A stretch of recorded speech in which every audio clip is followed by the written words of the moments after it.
Rest తీసుకోనికి కుర్చీలు, ఆ లోపల కూడా మనం రెస్ట్ తీసుకోవాలి మంచిగా.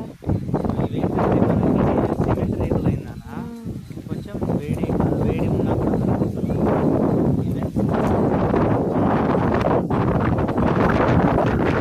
ఎందుకంటే చెట్లు ఉన్నాయి కదా ఊరిగా బాగా. మీరు కడప నగరవనం ఒకవేళ విజిట్ చేస్తే అవుట్ సైడ్ నుంచి వచ్చి సో మస్ట్ అండ్ షుడ్గా మీరైతే శిల్పారామం విజిట్ చేయాలి. లాస్ట్ టైంతో పోలిస్తే చాలా బెటర్గా ఉంది. ఓకేనా? రీజన్ ఎందుకంటే లాస్ట్ టైము ఒక 1.5 year బ్యాక్ మొత్తం ఉండే చెట్లన్నీ కట్ చేసినారు. కానీ ఇప్పుడు ఏంటంటే మళ్ళీ తిరిగి చెట్లు వేసినారు. ఆ చెట్లు వేయడం వల్ల ఎలా ఉందంటే ఈవెన్ ఈ సమ్మర్ సీజన్లో కూడా మనకి చల్లగా అనిపిస్తుంది. ఓకేనా? మేమేదో హైప్ ఇవ్వడానికి చెప్పట్లేదు. మీరు ఎవరన్నా లోకల్లో మీ ఫ్రెండ్స్ కానీ మీ రిలేటివ్స్ కానీ ఉంటే మీరు ఒకసారి వాళ్ళని అడగండి, వాళ్ళు చెప్తారు ఇదే విషయం.